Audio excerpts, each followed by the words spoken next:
Hello and good evening, everyone. This is Suzanne Knaber-Nicole from Police Science Doctor. Police Science Doctor is a website that translates research from academia, from the fields of criminology, investigative psychology, police research, and all these other related fields into something that practitioners can actually use. So you can watch videos, you can hear podcasts, you can read transcripts on a lot of different issues that are really relevant and actionable to the law enforcement community around the world. One of the things Police Science Doctor does is to interview experts live on air, and this is what I'm doing tonight. So in a few minutes, you'll be meeting Professor Clifford Stott, and we'll be talking about public order policing. Just a few things I would like to announce beforehand. So in about 2 weeks, we've got a mental health webinar coming up. So this is mental health and policing, global issues, practical solutions. Just go to policesciencedoctor.com/MH1, that's mental health 1, in order to sign up for it. It's a free webinar, open to all. You're going to be finding out what the situation is around the world, but also some tools and techniques that you can take home to your own force to start implementing and giving them a try. Right, and then without further ado, let's introduce Dr. Clifford Stott. So Clifford Stott is a professor of social psychology and dean for research in the Faculty of Natural Sciences at Keele University in the UK. He specializes in crowd psychology and has a wide-ranging interest in understanding the role of group-level dynamics in police-citizen interactions. He currently sits on the Behavioural Science subcommittee of the UK Government Scientific Advisory Group in Emergencies and co-chairs the Policing and Security Group. Dr. Stott, welcome. Good evening. Well, thank you very much for agreeing to speak to me tonight, and to everyone who is watching and who will be watching in the future. Can you please tell us who you are and why people might know you? Well, absolutely no idea why they might know me or not. As you've explained, I'm a professor of social psychology at Keele University, and I've been researching crowd psychology and dynamics for all my career, really. Done a lot of work focused on policing football crowds or soccer crowds, but also political demonstrations. And there's always a lot of contemporary issues that keep popping up that require commentary. So listeners and viewers may have come across me on the media on occasion talking about these issues and reflecting on the way in which science can help us to understand why crowds become violent, the implications of crowd science for thinking through how crowds can be policed in ways that don't unnecessarily escalate tensions, and stuff like that, really, I think. So what are the key takeaways then from the research that you have been doing so far? Why and when do crowds become violent, and how can the police prevent that? Well, obviously, massive questions that are not easily answered. Take-home messages from our understandings of crowds are most of the way that we think, hear, and talk about crowds is wrong.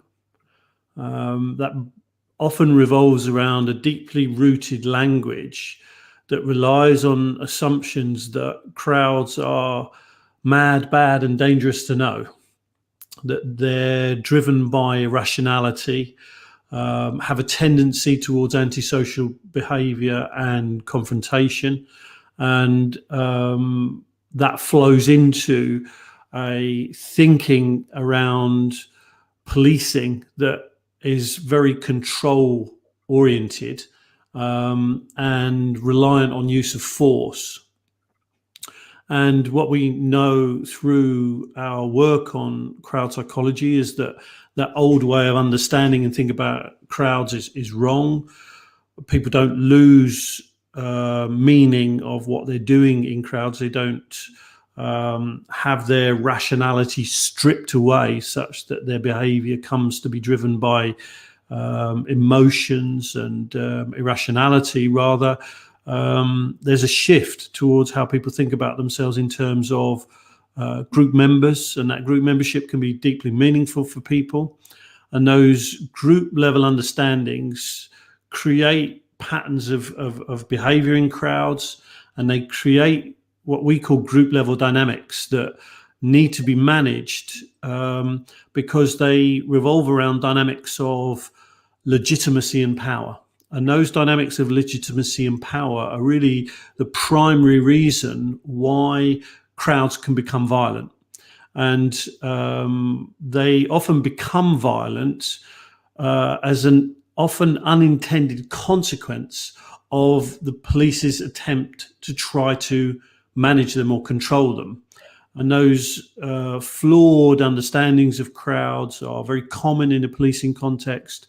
They feed into a lack of understanding about how crowd dynamics work. That leads to decision-making among police commanders where they interact with crowds in ways that inadvertently ignite the dynamics of escalation. And we end up with situations that become violent and confrontational, not because anybody intended them to be, either within the crowd or within the police, but as an unintended outcome of the operation of these group level dynamics that in essence nobody's really aware of and nobody was aware of. And there's this kind of dynamic flying around that is creating confrontation. And what we also understand is that when we look at a crowd in that way, we can actually harness those dynamics and use them really effectively to shape police strategy and to innovate around tactical interventions in ways that are really powerful at de-escalating and avoiding confrontation. So a lot of my work is really about promoting this crowd psychology. It's about rebutting the myths of crowd psychology that are very, very common, and working to try to achieve uptake of our crowd psychology in a policing context.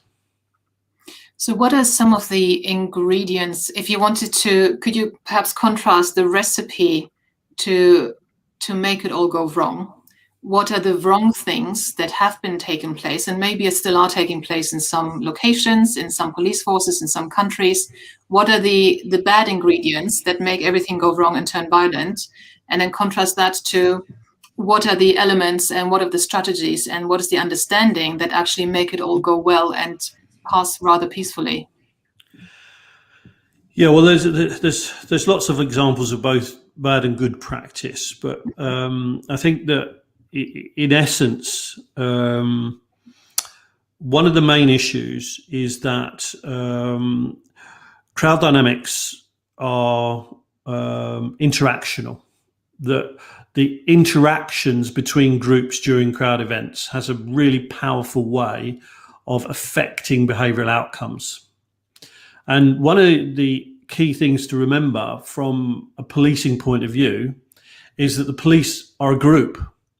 And when they interact with crowds, that creates an intergroup dynamic. Now, what we know is that where those intergroup interactions are seen as illegitimate, now it's important to remember it doesn't really matter whether they're illegitimate in some objective way, rather that people in the crowd perceive what the police are doing as wrong or illegitimate, that can create one of the dynamics that we know feeds into a psychology where people collectively feel that violence or conflict against the police is more acceptable or legitimate than it otherwise would be. So what we often see is that policing is built around tactics that are inherently indiscriminate in their use of force: cordons, containment, dispersal. And when you see a police unit running into a crowd, very rare, if ever, they're differentiating, they're dispersing the whole crowd. Now that can often occur in a context where only a few people in that crowd are actually doing anything wrong. That the majority of people there are there because they see they have the legitimate right to be there. They're not doing anything unlawful. They're not there with criminal intent. And then they find themselves suddenly confronted by aggressive police officers. Now that indiscriminate intervention has a tendency to create shared perceptions in the crowd of illegitimacy. You know, just psychologically, what are you doing to me? I'm not doing anything wrong. How dare you treat me like this? Now, when that happens to lots of people at the same time, that creates a psychological unity of opposition to the police. where people around each other recognize that everybody else is outraged, and everybody starts to feel outraged together and feel united psychologically in that outrage. And that changes the power dynamic, because people in the crowd suddenly become psychologically unified against the police in a way that they never were before. So this combination of perceived illegitimacy and perceived empowerment often makes people feel more able to resist the police. We'll say, well, we're not going to let you do that. We're not going to let you take away our rights. We're not going to let you run into this crowd and attack us indiscriminately when we've done nothing wrong. We're going to fight back. So you get that kind of escalatory dynamic. Now, that is all a lot about traditional public order tactics, which rely on indiscriminate use of force. So what we do is to try to work with police forces to help them avoid having to use those tactics unless it's absolutely necessary to do it. And one of the most important developments that we see here is a form of policing that doesn't rely on the use of force. It's actually about communication and dialogue. And it's a different skill set. It's a different attitude. It's a different relationship that people have with these kinds of police officers that are in certain places, in certain countries, called dialogue police. And those dialogue police are very, very effective at building relationships with people in the crowd of trust and confidence, creating an environment where there's better understanding between police and crowd participants, better awareness among public order commanders about the threats and risks that are present or indeed absent in a situation, so that they can adjust their policing tactics accordingly. Also, these dialogue officers are quite often good at early problem solving. So if you've got one or two people in a crowd who are starting to become confrontational, they can de-escalate just against those individuals and prevent that from escalating out of control. So there's early proactive intervention, de-escalatory, helps manage and maintain perceptions of police legitimacy within the crowd. And those forms of policing are really effective at avoiding the dynamics of escalation. But the problem is that we often see, and we have seen really, really good successes in terms of the implementation of these kinds of dialogue-based police officers. But they often get used ineffectively.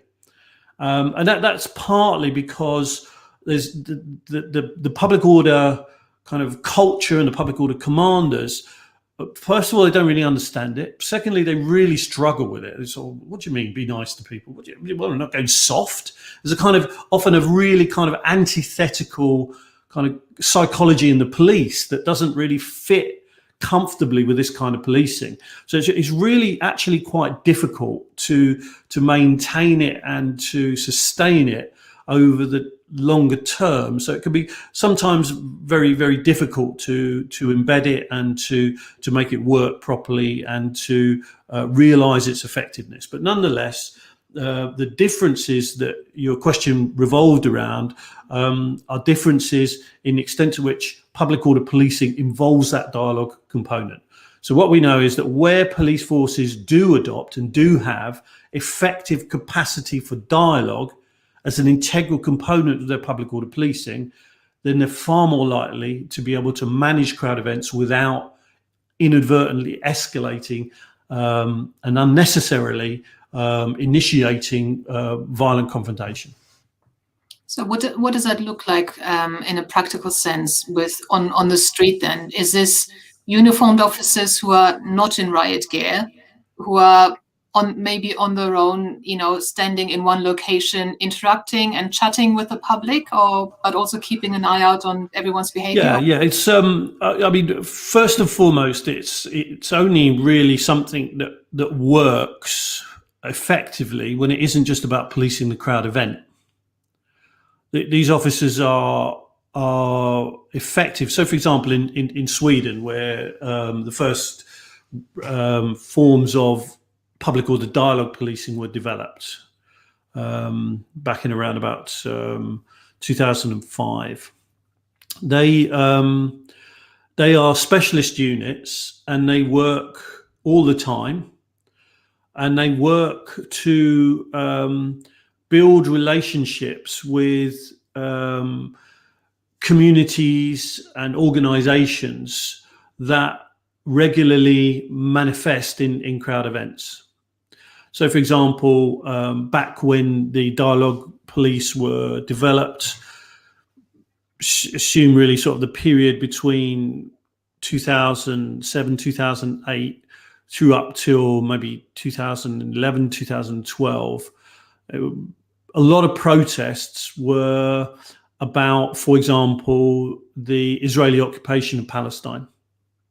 So there would be lots of manifestations in Stockholm that were involving the Muslim community. So the dialogue police would work regularly with imams, with people in the Muslim community to build relationships with them.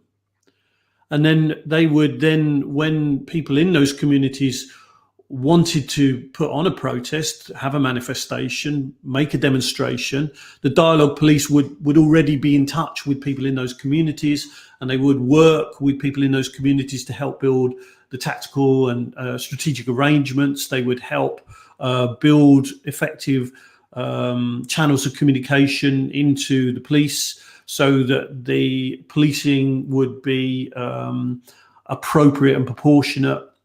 And then they'd be present on the day, and they'd work on the day to maintain that effective channels of communication with community leaders and influential people in the community. They would often resolve problems, because problems invariably would crop up where difficulties emerged or tensions developed.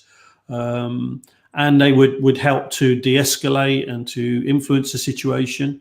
And a lot of the time, that is not necessarily about policing the crowd.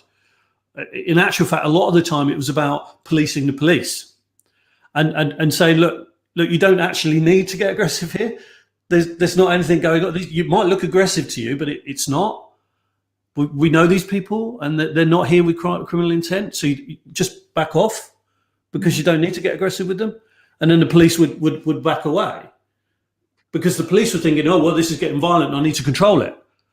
So a lot of it is about managing the spontaneous interactions and dynamics that occur based on an understanding of the identities and communities involved in the manifestation and the police, and managing that often really, really difficult relationship through an event. Now, if things do go wrong, which they often did, then, and even if they went right, there was then a lot of work to do after the event, sometimes to repair damage, sometimes to embed and strengthen, empower the relationships and legitimacy that were beginning to emerge, because the community felt more comfortable with the police because they had not been confronted during this demonstration, and they start to feel better about themselves because they're able to express themselves and their anger and their legitimate democratic rights without feeling confronted and attacked. So this dialogue policing is not just about policing on the day. It's about the general relationship between the police force and the community, and how that interacts with what happens during crowd events. So the dialogue police, no, they're not about wearing riot uniform. They're they basically generally just wear bibs with dialogue police on it. And they don't generally get involved in arrests. They don't generally get involved in prosecutions. They don't seek to make arrests on the day. They operate with very, very high levels of discretion. So they might see minor offences, but they don't necessarily then feel it's necessary or their responsibility to deal with that there and then. You know, say, for example, you're a police officer, you're engaging with people on the crowd, and you happen to walk past somebody who's smoking cannabis. As a police officer, what do? As a dialogue officer, you act with discretion. You think, well, look, you know, in the balance of things, what am I here to do? That's not really an issue. I'm going to keep on going. So there's that kind of decision making that goes on, and, you know, understandably, then it starts to create tensions in the police. So, no, you're a police officer. You should arrest them. What are you doing? You're compromising the role of the police. You're so that it can create a lot of antagonism with their colleagues. And that was a really kind of difficult thing that the Stockholm police had to manage in the early stages of the development of the dialogue unit. In addition, the dialogue unit would often have to, shall we call it, act in a way where, as a consequence of things that had happened on a particular manifestation, they would need to go to their commanders and say, look, we were there, and these guys, they acted disproportionately. They did things that they should not have done. And their colleagues felt that that was completely inappropriate, that somehow they were traitors. And they started to ostracize their colleagues for being honest. But these dialogue police had to be honest, because it was important for them to build trust and confidence with the community, which is what their job was. That's what they were there to do. So that internal dynamic was really, really quite powerful and very difficult to manage for the Stockholm Police Department. But they did a tremendous job in managing it in really innovative ways that led to a stability in those dialogue units. But it still remains the case everywhere you go that the maintenance of dialogue units is an ongoing struggle all the time, because there's, in a sense, there's a kind of general sense in which you're not really financially important. Well, we can't really afford this. We've got to save some money somewhere. There's always that kind of thing going on that leads to circumstances where dialogue police are left feeling a little bit isolated, marginalised. It's not really seen as a role for career progression.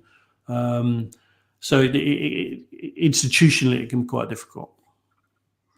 So in light of this context, then what is your analysis of the Black Lives Matter protests that have been going on last year, for example? Yeah, again, one of the difficulties I think that we always have here is that we speak about, as your question implied, these things as if they can be understood as singular entities. The Black Lives Matter protests were multiple and variable, and depended where they were, where a specific circumstance was. They panned out in different ways. So very, very complex set of protests that have to be understood in each specific case and can't really be understood as a whole. So there's a lot that we could talk about based on a question like that. I think first and foremost, perhaps the first thing to recognise is that they occurred in response to an incident involving what we now know to be the murder of a black man in the US. Now, I think really important to recognise that the crowd events, the protests, were about everyday policing. So when we think about the Black Lives Matter protests, they exemplify to us how public order policing should never really isolate itself from day-to-day policing, because a lot of what people come onto the streets to riot about, to protest about, is actually the police and what they do on a day-to-day basis. So that's important, because if I was to, say you asked me the question, well, Black Lives Matter, what can we do to, prevent Black Lives Matter protests becoming violent? Stop murdering black people. You see what I mean? There's the relationship. It's about everyday policing and how it feeds into the identities that drive collective action on the street. So if we want to understand why Black Lives Matter protests in America became violent, then we need to address the day-to-day policing in the United States of America. And we need to understand that, if we want to understand why did Black Lives Matter protests manifest themselves in the UK, well, we need to address the disproportionate policing of ethnic minorities on a day-to-day basis in the UK. That's the issue. It's not about how you're policing those crowds. It's about how you're policing those communities on a day-to-day basis. So that's one dimension.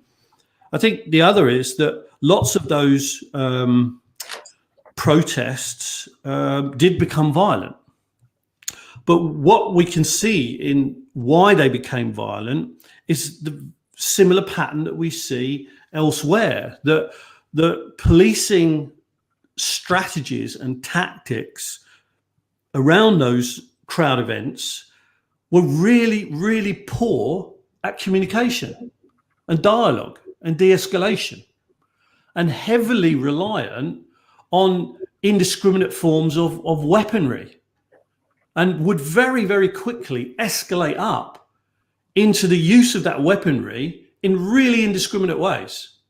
So people who found themselves walking down the street wanting to exercise in America their First Amendment rights to express their discontent about the systematic racism and the way in which it had fed into the murder of another black man, find themselves confronted with tear gas. Now, is it any surprise in that context that we see people getting angered by what the police are doing? And as a consequence, can we really understand the emergence of violence in terms of crowd psychology? Or should we actually recognize that the dynamics through which that violence is coming about are actually the police? And really, where we should be looking here and asking questions are the police, not the crowd. The crowd psychology is a reaction to policing. And the inadequacies of policing in managing the dynamics that allow for a form of crowd psychology to sustain itself that doesn't lead people to become psychologically inclined towards confrontation against the police. And that psychology isn't inherent in those individuals. It's not inherent in the crowd. It's a product of how the police interact with the crowd during a crowd event. And there's a more powerful and fundamental issue here at work, I think, because exercising the right of freedom of expression and freedom of peaceful assembly is a fundamental of what it means to live in a democracy. And if you have a police force that denies people those rights, that is an attack on democracy. It's not just counterproductive strategically and tactically. It's not just that it creates a psychology of riot. It is fundamentally undemocratic. So there are really, really powerful and important reasons to address this issue. This isn't just me sitting on a soapbox saying, oh, listen to me. This is what it means to be a democracy. And police forces are there to protect democracy, to protect democracy from crime. And so there's a responsibility that those organizations have to recognize that there is a better way of policing these crowd events. It's important for these police forces to recognize that a lot of the reason people come into those crowd events and become angered is because they're already angry about the way they're being policed. So some really important lessons to be drawn out of all of this that help us to think about how we can cement democratic forms of policing, how we can de-escalate tensions in society and build better ways of policing communities that help bring communities into a better long-term relationship with both the police and the state, and helps therefore settle and cement a more consensual, harmonious form of social life, which helps us then to secure, better ways of thinking about tackling other forms of crime, like murder and domestic abuse and burglary, because those police officers are no longer required to be standing around in big squads, being ready for violence, because there isn't going to be any. So they can be redeployed. And then because we're solving crime and we're doing this and doing all that, society starts to get even more harmonious and even better, because we've got a more functional, efficient and effective police force. But let me stop droning on. So in a way, what you're describing is that everything is a long-term process. Like even when you were speaking about the dialogue officers that they had deployed in Sweden, it's a lot of preparation, building up community relations, The event is just a part of that, and then as there's a lot that goes on after. And then, with the BLM protest you were talking about, the whole protest is a response to something that has been going on and has been viewed as unfairness in society. So given that context, that maybe in the whole Black Lives Matter protest, the whole preparation and the long-term build-up of relationship has been missed or done very badly, and then the protest is a response to that. Then if you come in now and say, okay, right, so all of that has been messed up, but now as a quick acute fix, is there anything that you can do to salvage that situation? Let's say you have a Black Lives Matter protest because people are angry because something has been going on.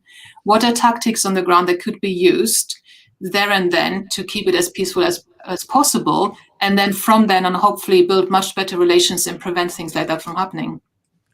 Well, if only it were that easy. No, I don't think that's a realistic proposition. I mean, of course, there are things that you can do.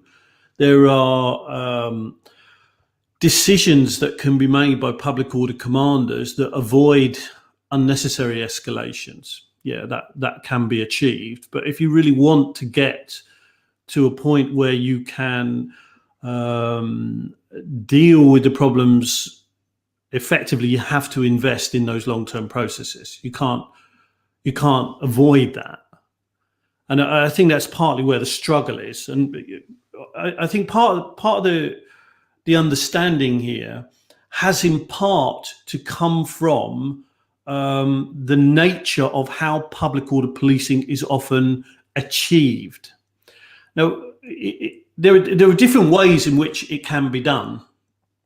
But for example, in the UK, people often use this terminology, riot police. Oh, the riot police are here. Well, in the UK, we don't have riot police. There's no such thing as riot police. What we have is a form of mobilization, where officers who are doing things, other jobs, their normal, what we might call day jobs, are mobilized out of that job into a public order formation and deployed. Now, by definition, what that invariantly means is that if you get a public order situation, the police officers who are policing it are not from that community. They're usually brought from somewhere else, and often even outside the county. So if it's a big event, you can get police officers mobilized from hundreds of miles away to come in and provide support to enable that county force to deliver the public order operation. But even within a county, often the public order capability is delivered by what would be called an operational support department. Now, that doesn't sit with any of the basic command units. It's something that generally sits with headquarters, sits out there. And it has these police officers that it can mobilize and then push into another part of the county. Now, always that means that there is a disconnect between the public order policing operation and the local community. And there is a principle at work, for example, in neighborhood policing, where police officers who belong to a basic command unit sit in a local area. And neighborhood policing is built around the idea that one of the responsibilities of those neighborhood officers is to build up what they call a KIN, a key individual network. So what they do is they understand influential people in the local community and their key individuals.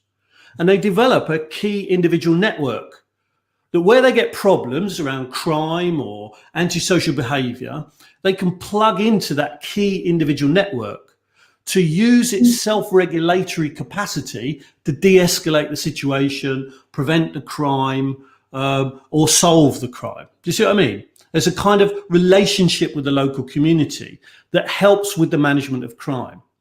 But that capability isn't available to any public order operation because it comes in from the outside. And the only thing it can really do is kind of go, right, okay, move, get over there, get over there. And there's no relationship there. And it's really difficult to build a relationship in that moment in time. And that's what dialogue police deliver. They deliver a relationship. And they give the public order operation another tactical option that helps them to de-escalate. Now, sometimes that de-escalation is made possible because the dialogue police have got an existing historical relationship. But sometimes dialogue police are really skilled at communication, and they can build that relationship there and then. They can build a relationship at that moment in time to help de-escalate a situation, to identify a group, understand who in that group is the influential individual, beeline for that individual, start to get to know them, start to build a relationship with them. So later on, half an hour down the line, when that group comes into confrontation with the police, there's social capital there. And the dialogue officers go, come on, I sorted it out for you earlier on. Come on, just calm down, lads. Just calm down. And it de-escalates. And then what would have otherwise become a confrontation doesn't happen. And then you move on, and you haven't had public disorder. You haven't had an escalation. So it's about these principles and locking them together. So in effect, another way of understanding what I'm talking about is to say what we're trying to do is to build some of the principles of neighbourhood policing into an integral tactical option of public order policing, so that those very same principles can be delivered on the day by a public order operation. And that's very, very rare, because public order operations generally don't bother. What they do is they train people to do shield runs and to work together as a unit and to chuck petrol bombs at them and bricks. Oh, you know, it's all, that's public order training. That's all they do. They don't go through classroom exercises and help you know, understand sophisticated dynamics of negotiation.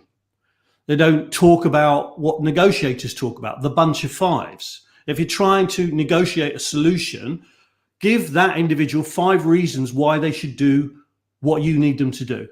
Go armed with a bunch of fives. They don't teach that to public order commanders. They don't teach that to public order officers. They teach that to negotiators. So what dialogue police do is bring the negotiator skill set into public order policing. And that's precisely what the dialogue police in Stockholm did. The dialogue police in Stockholm would train negotiators. In West Midlands Police, in Birmingham, in the UK, they often use police negotiators in public order contexts to help them de-escalate and to plan and to negotiate. So what we see is that where public order police operations have that dialogue component, have the capacity for de-escalation, have the capacity to build relationships, have the negotiator skill set, they can often pull off a public order operation that has substantial levels of risk inherent within it in a way that doesn't see an escalation. I've got a question here from a viewer, Paul Stephen. I'm going to put it on the screen. Do you think that this has improved since the police started to put in place protest relation officers? Protest liaison officers, but yes, absolutely it has. Yes. And I think the rollout and the success, and I mean, you won't really see a protest anywhere in the UK now where police liaison officers are not deployed. I think there's been some problems with the implementation. I mean, I was just looking this evening on Twitter with Netpol and their scratched record of police liaison officers are police spies. Don't talk to them, which is a problem because it delegitimizes what they do. I mean, fortunately, PLOs don't just police Netpol affiliated and, you know, Netpol populated protests, and they deliver really, really pragmatic solutions in other forms of protest and other forms of manifestation in really, really effective ways. But nonetheless, PLOs often are used badly. They're used ineffectively. There are major problems about the information that they get and how that's used and how that feeds into a culture among the protest community that don't see police liaison officers as legitimate and won't engage with them. But that doesn't detract from how overall we've seen major benefits flow from the use of PLOs as a tactical option, and that's still very much the case. Okay, I've got another question here. How do you think current criticisms of the police, for example, around the police and crime bill in the UK, are feeding into crowd conflicts at protests? Well, it's a very, very interesting question, Kezia. In fact, it's an analysis that we're working on right this moment in time. So we're just doing an analysis of the events in Clapham, and then we're going on to analyse the riot in Bristol. And I would argue that the two are related.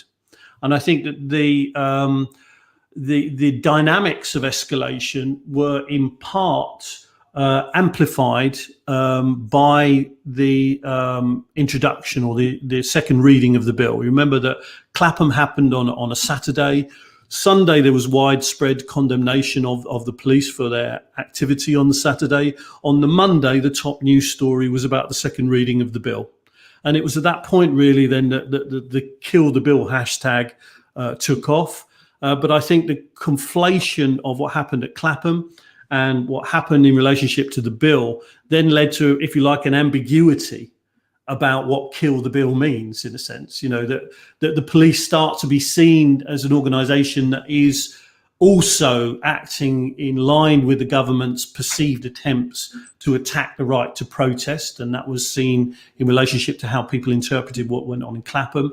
I think that fed into some of the psychology of people on the streets of Bristol the following weekend in ways that then fed an escalatory dynamic that culminated in the very serious rioting.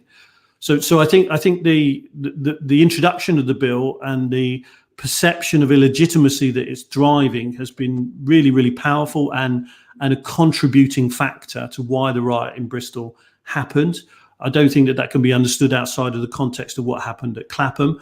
And I also think that the introduction of the bill itself is extremely problematic and will continue to create environments that have these really, really unfortunate consequences of increasing perceptions of the police as an illegitimate organisation, which feed into future confrontations between the police and crowds during other protests. And I hope that we can see this bill getting withdrawn, to be quite frank with you, because I think it would be extremely damaging for police-community relationships over the longer term.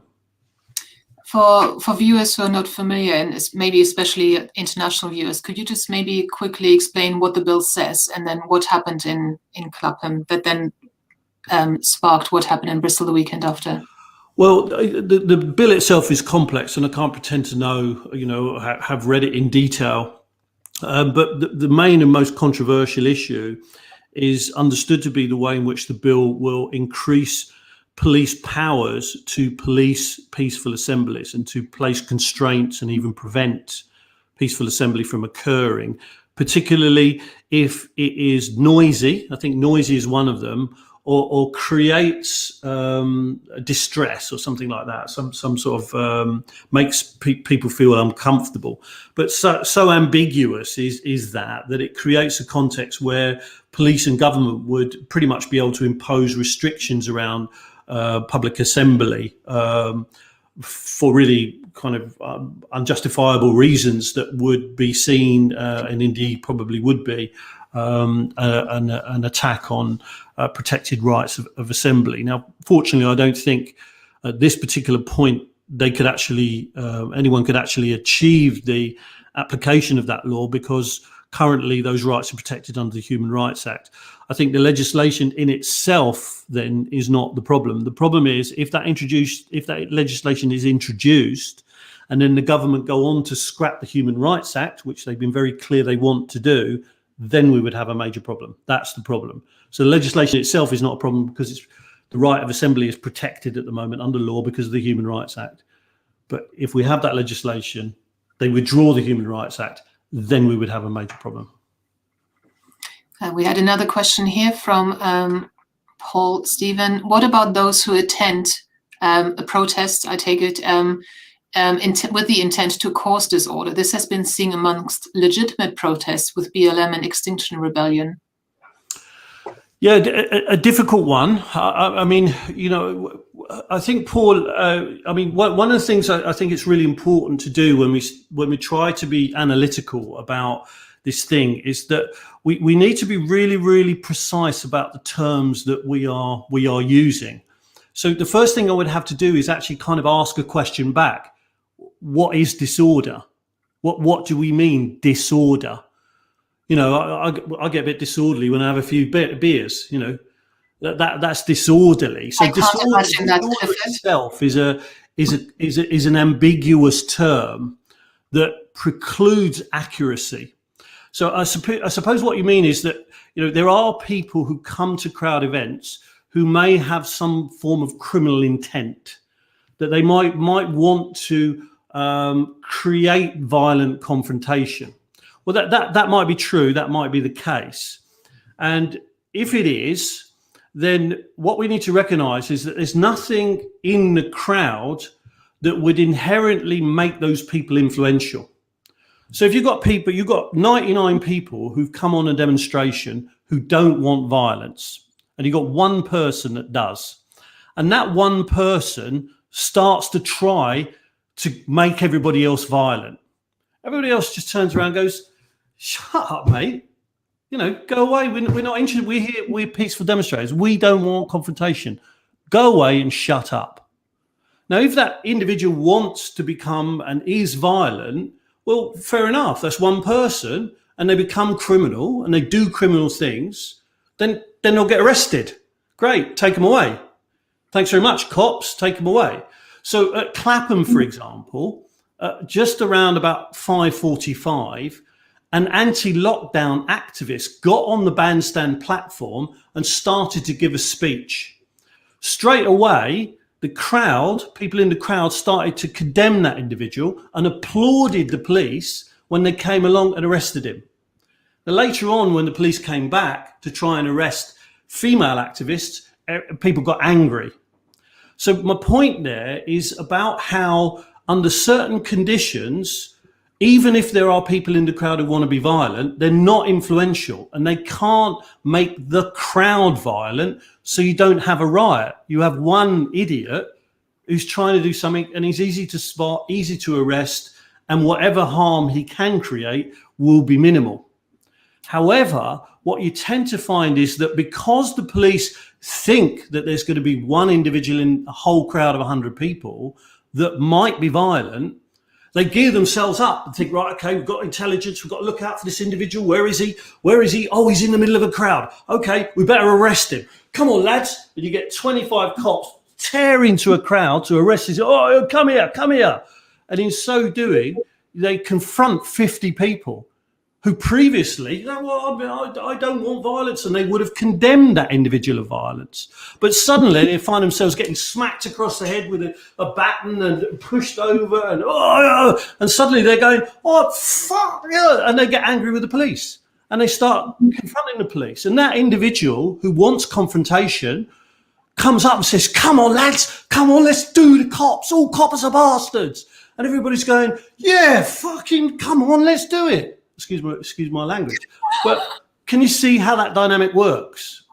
The level of influence that one individual can have is exponentially increased as a function of the intergroup dynamic, because it creates a psychology in the crowd that wasn't there before.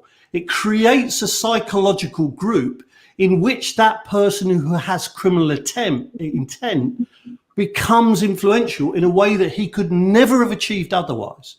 And that's the point. Because instead of one person being violent confrontation, you've now got 50. 49 of whom did not come with any criminal intent whatsoever. Their psychology was changed as a function of the policing. And that's what we need to understand about how crowds escalate and how influence works in a crowd. So hopefully that helps answer the question.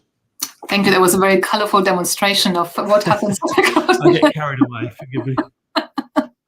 I think it was really helpful though. If you could wave a magic wand and you could make one change in policing, what would that be? What would it be? I